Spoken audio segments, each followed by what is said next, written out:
Welcome to Carvaganza and let's talk about cars. Nah, seperti yang kalian tahu, di IMS 2022, Hyundai Motors Indonesia meluncurkan Ioniq 5 yang merupakan mobil full elektrik ketiga mereka setelah Ioniq Electric dan Kona Electric.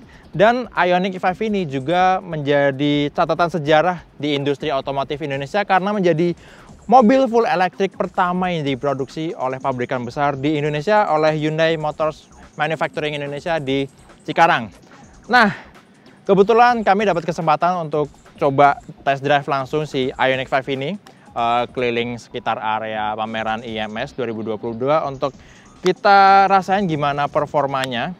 Kemudian ada beberapa fitur yang bisa kita tes juga dan senyaman apa mobil ini untuk dikendarai di dalam kota seperti di Jakarta. Nah, kebetulan yang kita dapat ini unitnya adalah Ioniq 5 dengan varian Signature Long Range. Jadi mobil ini punya jarak tempuh lebih jauh, begitu juga baterai lebih besar dan motor listrik yang lebih bertenaga dibandingkan varian lainnya. Yaudah, daripada banyak basa-basi, sekarang kita coba langsung aja Hyundai Ioniq 5.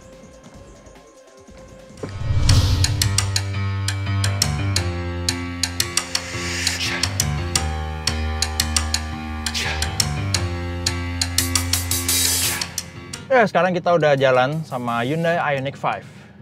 Mobil yang desainnya retro futuristik dan begitu nyetir mobil ini keluar dari area pameran IMS, emang nggak bisa bohong kalau mobil ini desainnya benar-benar mencuri perhatian. Jadi hampir semua orang ini ngeliatin. Bahkan tadi sempat ada orang dari mobil lain itu sampai ngambil gambar buka kacanya. Ya, emang desainnya menarik, ada unsur retro futuristik yang beda daripada mobil-mobil listrik umumnya yang biasanya diutamain desainnya itu harus streamline, harus ngutamain aerodinamika seefisien mungkin. Tapi di Ioniq 5 ini justru desainnya cenderung kotak-kotak. Dan karena desainnya juga menarik, walaupun ini sebuah crossover alias bisa dibilang juga sebagai SUV, siluet desainnya malah kelihatan seperti sebuah hatchback. Hyundai Ioniq 5 yang kita coba ini variannya Signature Long Range. Jadi punya baterai yang lebih besar, kemudian motor listriknya juga punya output yang lebih powerful juga dibandingkan varian yang standar. Nah, untuk motor listriknya punya power 215 horsepower, sementara torsinya 350 Nm. Tapi untuk range-nya di varian Signature Long Range ini punya daya tempuh sampai 451 km. Walaupun nggak sejauh yang varian Prime Long Range yang bisa sampai 481 km. Selain desainnya yang berhasil mencuri perhatian orang-orang di jalan, Ioniq 5 ini juga langsung kerasa interiornya lega banget. Karena memang ini full platform untuk mobil listrik dari awal, bukan dibikin untuk bisa jadi varian mesin bensin seperti Ioniq sama Kona. Jadi floornya atau bagian lantainya itu benar-benar rata, lega, luas, dan bikin ruang di kursi baris kedua itu juga lebih lega lagi. Kalau bicara soal gimana mobil ini akselerasi terus braking, kurang lebih mirip sama Kona Electric yang dimensinya juga mirip-mirip sama Ioniq 5 ini. Tapi karena ini punya wheelbase lebih panjang, jadi U-turn-nya agak lebih jauh ya, harus ambil ancang-ancangnya. Walaupun nggak harus sampai 2 kali manuver di putaran balik. Jadi mobil ini masih kerasa compact, masih praktis juga untuk diajak nyetir di dalam kota. Dan kita lagi nyetir di mode normal. Torsinya padat, tapi delivery-nya dilakukan dengan cara linear. Jadi masih kerasa lumayan halus. Nggak yang bikin ngagetin atau ngejambak kalau kita gas. Dan kita coba kalau misalnya di gaspol, ya kurang lebih masih sama seperti Ioniq atau Kona Electric. Tapi feeling sasis atau manuvernya itu lebih cekatan. Karena platformnya udah emang benar-benar dibangun untuk jadi sebuah mobil listrik dari awal. Jadi performanya dioptimalin untuk menyesuaikan karakter powertrain listriknya. Dan yang berbeda, ini mobil punya penggerak roda belakang, nggak seperti Kona atau Ioniq Electric. Jadi putaran setirnya kerasa lebih enteng karena nggak ada kerja tambahan yang diberikan dari sistem motor listrik seperti mobil listrik lain yang umumnya pakai penggerak roda depan. Kita coba ke mode sport. Tampilan di instrumennya langsung berubah jadi nuansa warna merah, lebih agresif, dan tentunya langsung kerasa torsinya lebih nendang begitu kita pencet tombol drive mode untuk pindah ke mode sport. Terus untuk karakter suspensinya nggak ada yang berubah. Ini masih kerasa cenderung empuk ya untuk sebuah mobil listrik yang biasanya punya karakter suspensi kaku. Barusan lewat rumble strip atau pita kejut juga enak, nggak sampai bikin meringis karena bandingannya terlalu keras. Tapi di saat yang bersamaan karakter suspensinya juga bikin karakter manuvernya itu lebih cekatan. Dan kita coba akselerasi pakai mode sport.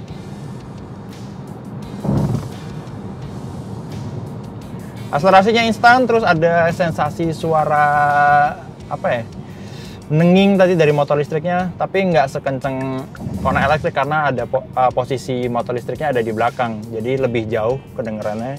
Tapi masih bisa kedengeran dari dalam kabin, khususnya kalau kita matiin suara audio dari sistem infotainmentnya. Bicara soal sistem infotainmentnya, udah support Apple CarPlay sama Android Auto. Kemudian interface-nya juga udah lebih modern dibandingin Kona Electric sama Ioniq Electric. Fitur-fiturnya juga lebih lengkap. Dan di layar panel instrumennya ini kita juga ditampilin beberapa dukungan sistem keselamatan seperti blind spot alert, kemudian ada lane keeping assist. Yang menariknya di Ioniq 5 ini, di lane keeping assist, bukan di lane keeping assist tapi blind spot monitor. Kalau kita nyalain lampu sen, misalnya ke sebelah kiri untuk pindah lajur, tapi di sebelah kiri itu ada kendaraan lain, sistemnya bukan hanya ngasih suara peringatan dan gambar di layar instrumennya, tapi juga ngasih getaran lembut di setir untuk ngasih peringatan yang lebih bikin kita aware kalau kondisi di jalannya itu belum aman untuk pindah lajur. Kemudian kalau kita pindah ke mode Eco, tentunya delivery outputnya akan ditekan jadi sehalus mungkin untuk menghemat penggunaan energi listriknya. Kemudian yang menarik juga dari sistem regenerative braking-nya, ini ada 3 level, tetap sama seperti mobil listrik Hyundai sebelumnya. Tapi kalau kita udah di level 3 dan kita pencet lagi yang sebelah kiri untuk nambah efek regenerative braking-nya, dia akan masuk ke mode iPedal. Jadi sebenarnya ini pada dasarnya adalah one pedal operation yang kita bisa akselerasi sampai melakukan pengereman hanya dengan satu pedal tanpa harus kita pindah kaki ke pedal rem. Jadi lebih santai, lebih praktis, dan tentunya perlu adaptasi ya kalau misalnya yang belum kebiasa pakai sistem iPedal atau one pedal operation ini, karena untuk bisa melakukan pengereman sampai posisi mobil berhenti sempurna itu harus sehalus mungkin, selinear mungkin saat ngelepas pedal akseleratornya. Dan kalau udah kebiasa pakai sistem ini, ya udah kita bisa nyaman nyetir Ioniq 5 ini dengan hanya satu pedal di sebelah kanan, entah itu untuk akselerasi bahkan sampai ngerem sampai mobilnya berhenti.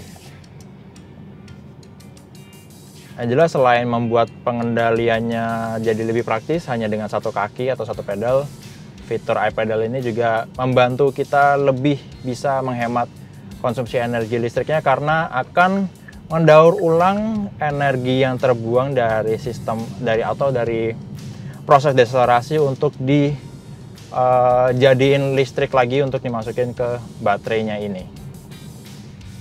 Nah, satu lagi yang bikin Ioniq 5 ini lebih nyaman untuk dikendarain sehari-hari, mungkin di dalam kota, ini blind spotnya benar-benar minim, terutama karena dimensi kacanya ini benar-benar lebar ya, depan, samping, bahkan kaca belakang.